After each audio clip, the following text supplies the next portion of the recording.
Magandang hapon, Pilipinas. Kami mga patrol ng Pilipinas. Nagbabalita at naglilingkod sa inyo saan man sa mundo. Kapamilya, itinaboy po ng dalawang Chinese vessel ang barkong sinasakyan ng militar at ng ABS-CBN News Team na patungo sanang Ayungin Shoal para maghatid ng supply ng pagkain sa mga tropang Pinoy doon.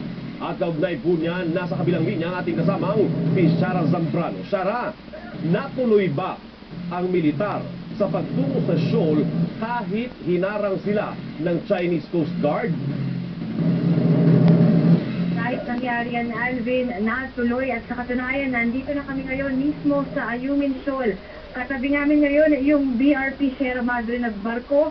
Kung matatanda mo, ito yung lumang-lumang barko na kinakalawang na nakasadsad dito mismo sa gitna ng Ayungin Shoal para magkaroon ng lugar na matitigilan o matutuluyan yung mga puwersang militar ng Pilipino na naatasang protektahan itong Ayungin na siyang kinikilala ng Pilipinas na teritoryo natin.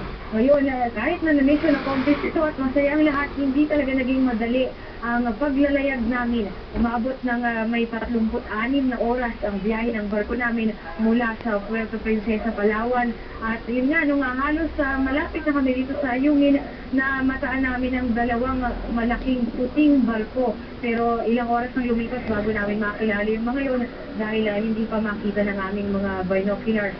Pero napansin nga namin sa radar ng militar, ng Navy at ng Marines na mabilis na dire-diretsong lumalapit itong barkong ito patungo sa amin. At nang lumapit na, nakita na namin sa gilid mismo, hindi na kailangan ng binoculars sa lapit nila sa amin. Nakita namin na China Coast Guard nga ang label o tatak sa gilid nitong dalawang barkong ito. Ang isa sa mga barko ay umusad papunta sa likuran ng barko ng Pilipinas.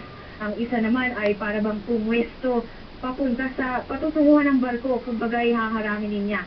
Pero bigla itong nagradyo dito sa control room ng AM-700 vessel ng Pilipinas na tinatanong kung sino raw ba kami at ano ang pakay namin. Nagpakilala naman ang mission head dito, si Lieutenant Senior Grade Ferdinand Gato, na kami ay bahagi ng Republika ng Pilipinas at ang pakay namin ay maghatid ng panibagong supplies dito sa siyam ng membro ng Philippine Marines na nakalagak dito sa BRP Sierra Madre. At nang sagutin iyan ng Pilipinas, ang sagot naman ng Chinese Coast Guard sa radyo ay illegal daw ang ginagawa naming pagpasok sa kinikilala naman nilang teritoryo ng China at kami ay pinaalis, pinalabas dahil itong araw ay sakop nila, kung hindi raw ay dapat daw namin kaharapin o tanggapin ang kaparusahan na nararapat sa pagpasok namin sa teritoryo raw ng China. Gayun pa man, maaga pa lang, simula pa lang itong mission na ito, itong mission head na si Lieutenant Gato ay talagang nangako na itutuloy at itutuloy ang biyahe dahil mahalagang pagkain, mahalagang supplies ang naghihintay para dito sa siyam na Philippine Marines na nandito sa Ayungin Shoal. Kaya tumuloy pa rin, hindi kami nagbago ng kurso ng pass ng barko. Kaya ito, pagkatapos mag-radyo ng China Coast Guard, bigla na ditong hinarang ang dadaanan namin. At nang dumire-diretso pa kami, bumalik na naman at hinarang na naman kami mula sa kabilang panig. At ganun pa man, binubusinahan kami at pati yung mga tao sa itaas nitong China Coast Guard vessel ay lumalabas at kinakawayan kami para raw kami ay umalis.